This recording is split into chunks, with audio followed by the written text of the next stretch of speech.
heeydin dhiiraa kijiba jedhan soba jedhan siyaala. Abiyyiif garuu akkamiin maymaakaa dhiirtii heeydiin qabdu yoo dhugaa himte malee isa biratti kasi. Namni dhugaa himu siyaala. Namni dhugaa himu namni gartee aadaa Oromoo aadaaf safuun bulu isa bira qaaniidha jechuudha. Qaaniidha jechuudha. So sirna kanaati. Sirna kijibaa kana kijiba namicha kana galaanaan isinii fiduu deema. Way galaana daayitanii zeelatti harka dhiqannaa jetteeti gartee komediin la ilaha illallah zeelatti harka dhiqachuu yaana amma dhufee way ka biyya isaa falmatu way ka haqa isaatiif dhaabbatu abbaa biyyaa biyya qabate tanaafi gartee galaana nuu deebisuu deema jedhee laal warri amala namicha kanaan beeyne qaallichi gartee waan aboo galaanaan deebisee jettanii wallaahi osoo yaamtanii gaafattanii yoomiin akkana jeewu jeessi haadaa jechuudha. Waan amma jeen beeku ni irraanfata. Disorder mataa isaa gartanii kaniin poostii isinii godhe san. Yoo kiniina san hin fudhanne qaallichi waa takka yaadatu. I told you. Ittuma dhufuu ta'e osuma adeemsuma keessatti dhufuu ta'e isinii jechuudha. Mee wahuma inni jee ta hujii jijjiiramte naa himi. Abbaay faa xumuree siin jaa.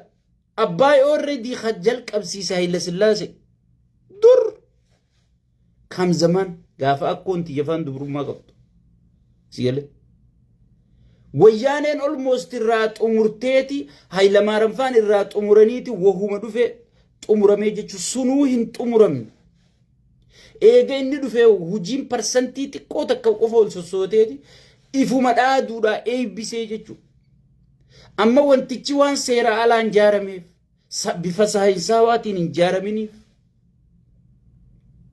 bishaan humnaan ala nu dhufu jiranii jettee Ijiptii waywaachuu jirti jechuudha obboleeyyan kiyya. Mee hujuma qulqulluu inni dalagee hujii qulqulluu jettu naa himime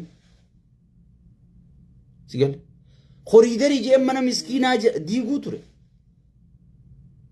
Horiidarii jeeti gartee miskiinarra mana diigee fooqii guddoo dhaabbattu diigee biqiltuu dhaaba.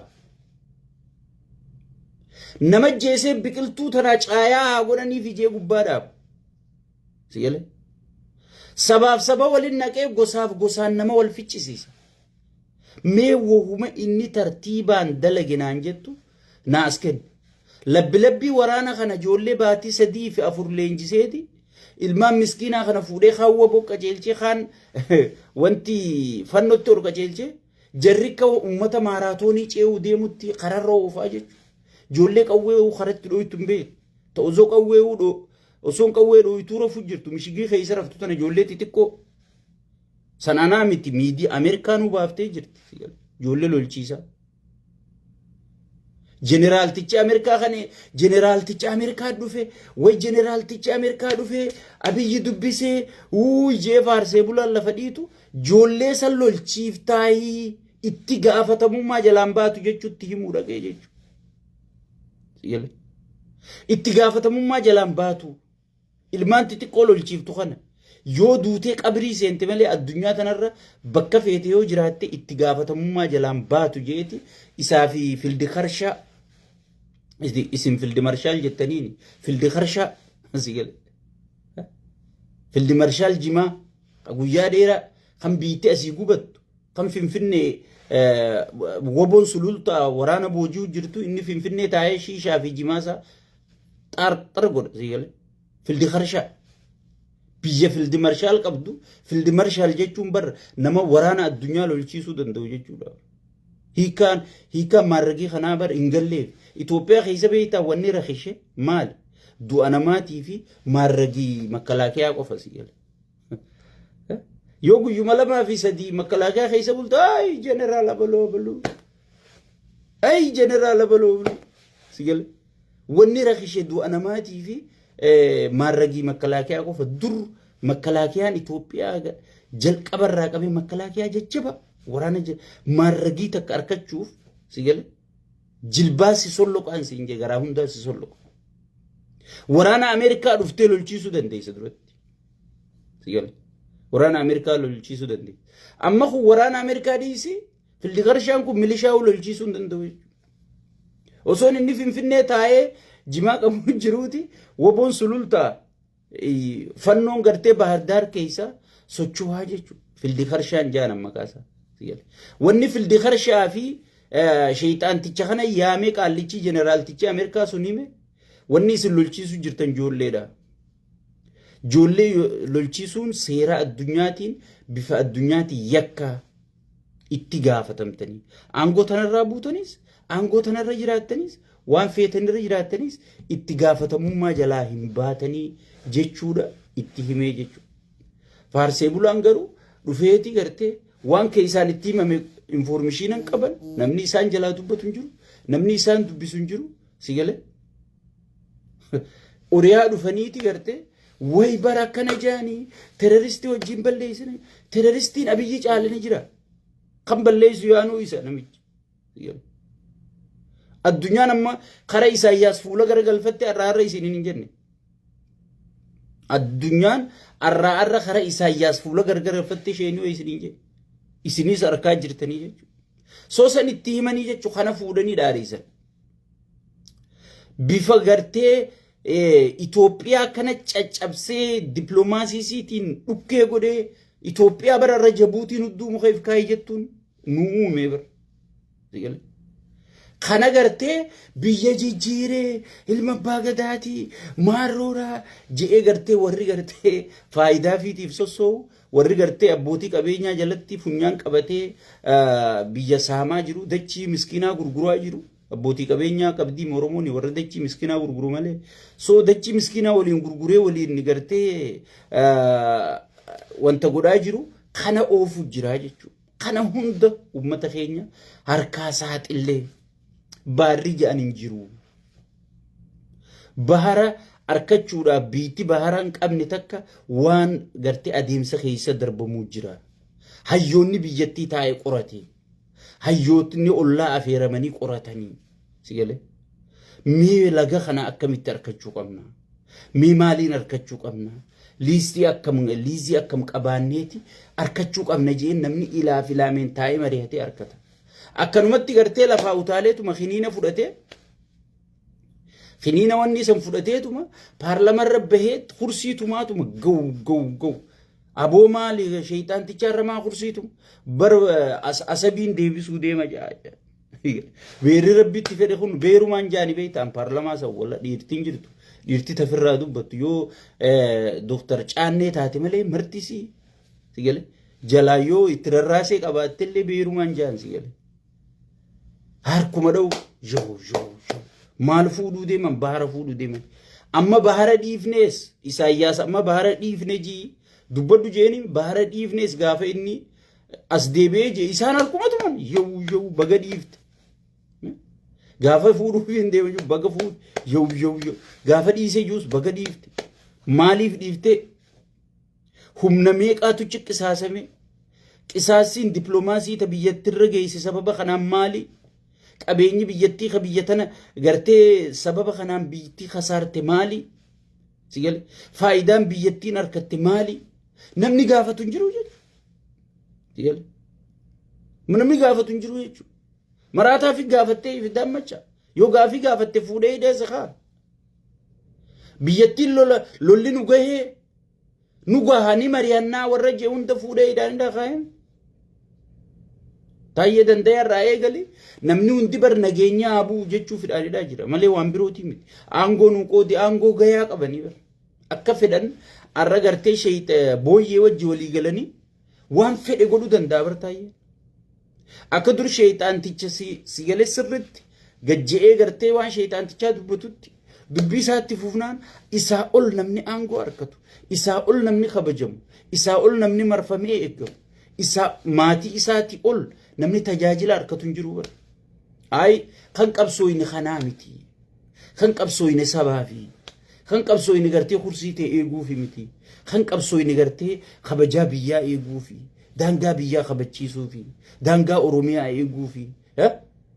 gartee kabaja Oromoo eeguu fi osoon gartee durriyyeen barandarra dhalatte abbaa gadaa gachiibsitee rashantu osoon gartee paartii mormituu keessaa hayyoonni beekaman si gale akka batti urgee isaa hundi harki duduubarra hidhamee rashanamu osoon artistiin beekamaan gartee jijjiirama kana bu'uura ta'e 4 kiiloof to'ane jeenu akeeke humna nu godhee onneen nu godhee gaafa nuti onneen qabne san asiin nu gahee gartee finfinnee keessa jiraan ajjeefame jiraan manaa bahee reefi mana deebu si gale osoon gartee abukaattoon hayyoonni ka Abdi Jabbaar faan akka gartee kaabineen sirna mootummaa kana tarkaanfate akka maammaffaan ta Harargetti waraabessi nyaachifame osoon gartee caasaan keenyaahu ummanni keenyaahu kabajaan harkatin gartee kursiin nuti si jala qabnu jirtu nagaya buusi warri jeen si gale gatii isaan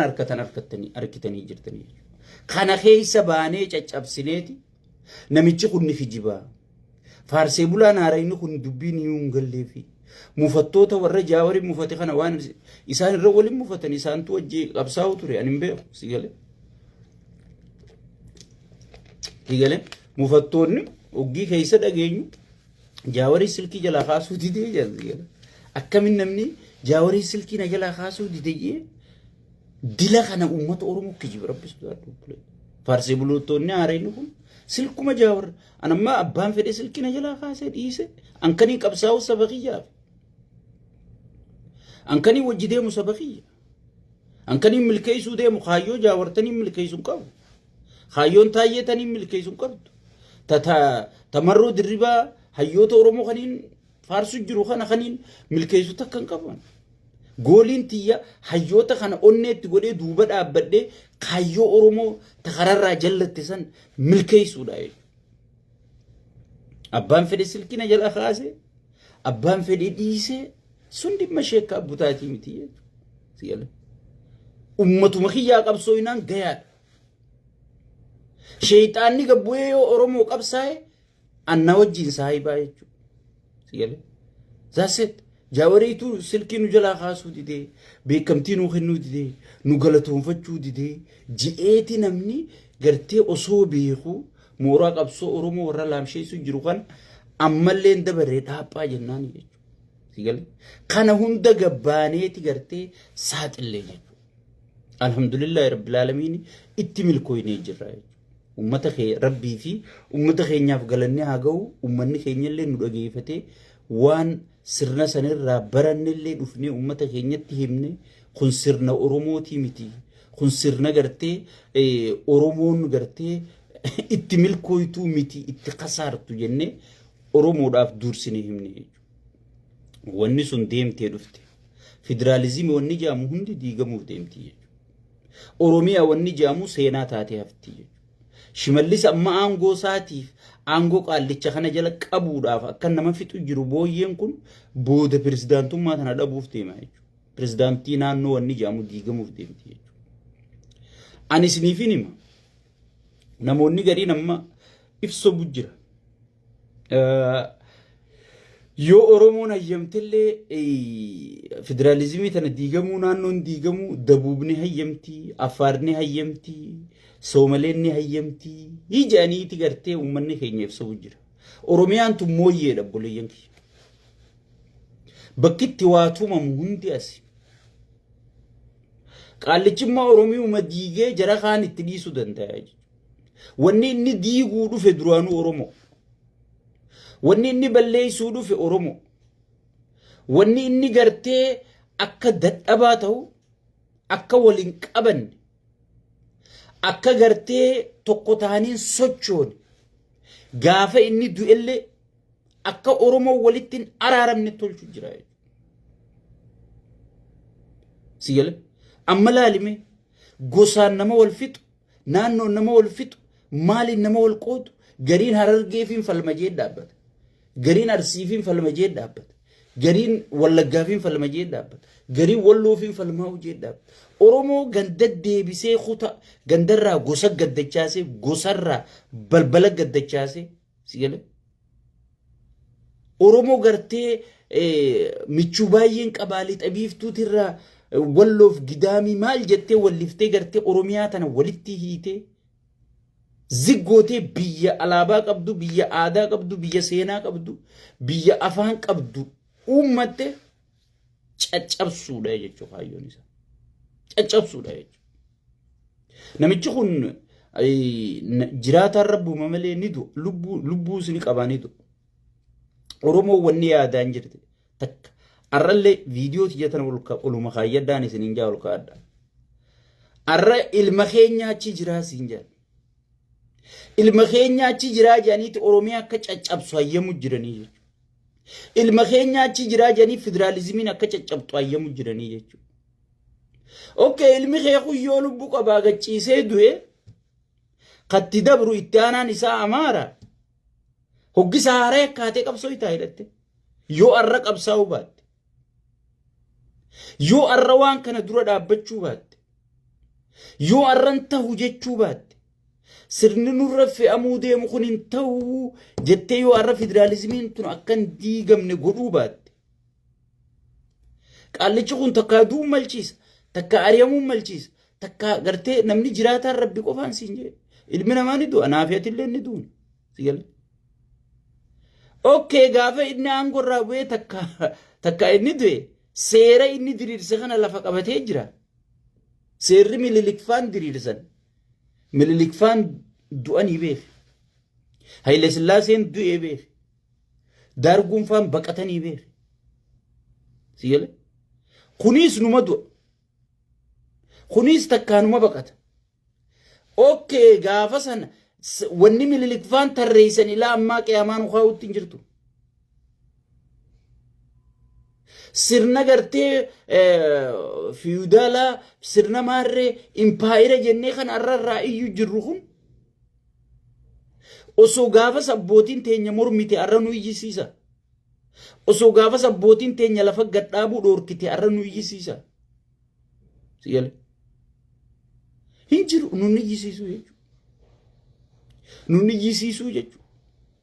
Arra wanni abiyyi gadhaabu jiru tun borus gatii isa kafalchiisu ta'e. Ani sumattiin hima. Sigalee arra ilma Oromoo biyya bulchuu jira. Maarree Oromoo wanni inni godhu jiru tun Oromoof ni taatii. Wanni ati ilaaltu. Oromiyaan diigamte Oromoo ni fayyaddi. Oromoon gosaan wal qoodde Oromoo ni fayyaddi. Oromoon Wallagga Hararge maali jettee wal qoodde Oromoo ni fayyaddi. Fuuldura Oromoo arra laaluu hin qabdu jenereeshina laaluu qabda jechuudha. Wanni namichi kun godhu jiru Oromoo ni fayyaddi jettee laaluu qabda. Inni waa takka waan saba kana irra kaayyatin qabu siin jeera. Oromoon osoo arra dachiin gaccitteeni haguma kursiin isaa sun bichaan hafteefi isaaf gammachuu isaaf ilili dhugaan siiman.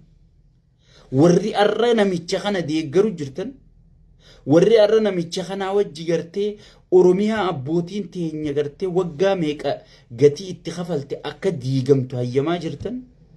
Akka gartee sirni qeenxeedhaa sirni nam tokko nugusa ta'uudha lafa qabatu. Sigalee hayyamaa jirtan boru seenaan isin gaafata. Seenaan goobana daacee gaafate isinis numa gaafata. Sigalee waan mililikiin milkaa'uu dadhabe waan nama afaan Amaaraa dubbatu milkaa'uu dadhabeetu nama afaan Oromoo dubbatu milkaa'uu jira jechuudha. Sigalee tana Oromoon keessaa fi alaan baatee dura dhaabbachuu qabdi. Keessaa fi alaan baatee dura dhaabbachuu qabdi. Biyya sirni hin jirre biyya namnummaan tokko amma federaalizimii yoo diigame Oromoon hedduudha Oromoon miidhuu maarre adeero heddumminni faayidaa maal qaba? Namni Soomalee tokko yoo dhufee beeta mangistii san qabate bar waan namni Soomalee sun gabbaaseen dirqama dillu kun bulaa bara. Qaallichi shayitaanni dhiiga Oromoo dhugu kun yoo kute kanuma dhufee ciidiri rifataa bara. Sigalee kanuma dhufee ciidiri rifataa bara. Yaa Oromoo dammaqi. Yaa lammiitoo dammaqi. أبا ماري أرومو تجرا أرومو ميتركشو تجرا مليون ميوم بين نما وننا ميتشكون قد وديم بريزدان شالت توجيب يجيجير نانو جديك أتي قرتي أفان أرومو أفان فدرالا ناقول يجي أفان بنو جروخون بود أروميانو جرتو مال رت أفان أرومو أفان فدرالا سيقول مناهم سيقول سو خان هند إسني ساعت الليتي خون هند قرخيس إنجرايش نما تقوزون التهمتو يو هلا يكوتي سنارسو يجو نتوزون إسني تيجو فيديو تينيتون سينا في يوتيوب بربران تيسي يجو يو وري فيسبوك اللينا كي يوتيوب بربران تيسي ilmoo teenya hundi play godhattee dhaggeeffatti idaan abbootiin teenya iyyuu turte idaan warri nu duraa buuku ture je'anii dhaggeeffatanii jechuudha warri dhimmi Itoophiyaa laalu sun soo namichi biyyattii diigee caccabsu jira amma gartee sirna haarayaan dargaggoota qeeroo Oromoo je'aniiti gartee warrootan biyya alaatii fi Waashingatan DC kana jaaramee gartee Oromoo diiguudhaan caasaa gartee Girmaa Xurunee khadur lafatti haareetti gad deebisanii diriirsuu deemanii jechuudha. Isinii khatabeetiin jiraan jala gasseenaa laala. Oromoo yoo dafee if dhaqqabee hayyoota isaa dhageeffatee waboo isaa deeggaratee dafee akka sirni kun xumura argatu sigalee godhuu baate ifiif xumura argataa. Oromummaa waan jaan abiyyi sirritti awwaalu jira. Sabboonummaa waan jaan abiyyi afaan kee dubbachaa huccuu gaabii abbaa gadaa uffachaa sirritti si awwaalu jira. Bardiinni kun gartee Oromummaarraa dheeyiseeti Oromoos dheeyisee Oromummaa lagatee akka diina Oromoo ta'e akka gartee Oromoodhaaf gaarii yaanne toltuu yaanne sitti argisiiseeti akka ati mirga kee falmattu si qopheesse bar jarri sun jara galataati bar kun afaan kee dubbachaa aadaa ta'e haasawa isiniin na guddifate jecha isinirratti nyaadhee kana ta'e jecha gaabii ta'e uffachaa abbaa gadaa siira shanaa jira abbaa gadaa siira shanaa jira hayyuu si dhabamsiisaa jira hayyuu keessaa yoo guurte walaa hoolaa akkanumatti buujee yaa kun bu'aa maal qaba mee bu'aa maal qaba hacaaluun tokkichi du'e hangam takka kana numi Oromoo miidhelaalim mee eenyuun lallabuu jira Oromoodhaaf marti mazmuuriidhaa galaanoo jetteeti galaanni balaa isii haa fuudhu iyyuu jirtimi hijiba uummata Oromootti iyyuu jirtimi sigal namni tokko hayyuun tokko battee urgee isaa dubbii dhoorkanii yajjeesuun sun hagam takka sagalee Oromoo calgodhe milaal taayee dandaa fuudhanii mana hidhaa kaanii afaan qabsiisuun sun hangam takka sagalee Oromoo calgodhe laalime bar Oromoon balloon numa jirti jaruma san fuudhan malee soo saba tokko gijjeesuu deemtu sigalee saba tokko gijjeesuu deemtu anamzaa Booranaan beeku ergama isaan beeku warri keessa beeku giiman ergamaatti kennameeti PP ergee jechaa jiranii irraa ifeegaa jala yaa silaawu isin hangaan layyaa seentanii naman beeytan so mee hagam takka Oromoon gartee rakkoo keessa jara san dhabuun jara onnatu san dhabuun hagam takka Oromoo miidhee hagam takka qabsoo Oromoof duuba deebisee dhaabbadhaa xiinxalaa saba koo dhaabbadhaatii ilaaf ilaameen xiinxalaa arra aabaa'u bakka mee qabbaasan PP'n afaan jijjiirrattee daawwit ibsaa sii faarsiti marroo dirribaa arrabsaa bar waan ajaa'ibaa harkuteen bar waan ajaa'ibaa dhaga'uu jirra bar waan ajaa'ibaa ganaa dhufuu taaba aabaa'oo callaa ta'eeti alaabaa aabaa'oo if duuba kaa'ee marroo dirribaa sii arrabsa dhufe mee aabaa'oo maaliin aabaa'oo taate aabaa'oon bar wannitti aabaa'oo taateen woboodhaanii bar aabaa'oo woboon qabne bu'aa maal qabdi Abaawwan bar cabsitee beeksitee daangaa Oromiyaa bar dhukkeerraa kaaftee Oromoo harka deebisuudhaan malee abaa'oo gartee abaa'oo gullallee teessee Itoophiyaa dhaadheessitu abaa'oodhaan rabbi sodaadhuuti. Meenaayim Itoophiyaa dhaadheessuun biyya teenya sirriidha. Yes eega humna godhanne booda. Eega humna godhanne booda. Eega gartee Oromiyaa ta'e kontirool gooti booda akkamittiin Itoophiyaa wajji bula jettee Itoophiyaatti fufsiifachuu dandeessa. Min mishigireel sigal abaa'oon ulee farkaan qabne abaa'oodha. Abaa'oo godhe woboodha. Warra woboo arrabsuu jiraa jechuudha. Isaa dhufte yoo jedhin dhaaba abaa warraa hin dhufee jaa gullallee. Mee woboo arrabsaa mallattoo abaa arrabsaa akkamiin ati abaa taate? Hagas takka gartee faayidaadhaaf qaallichi kun gadi bu'ee waan Oromoon qabdu, dhaabbotii Oromoon qabdu, afooshaa Oromoon qabdu, tokkummaa Oromoon qabdu. Sigalee waan Oromoo guutuu akkana barbadeessaa jira. Akkana barbadeessaa jira.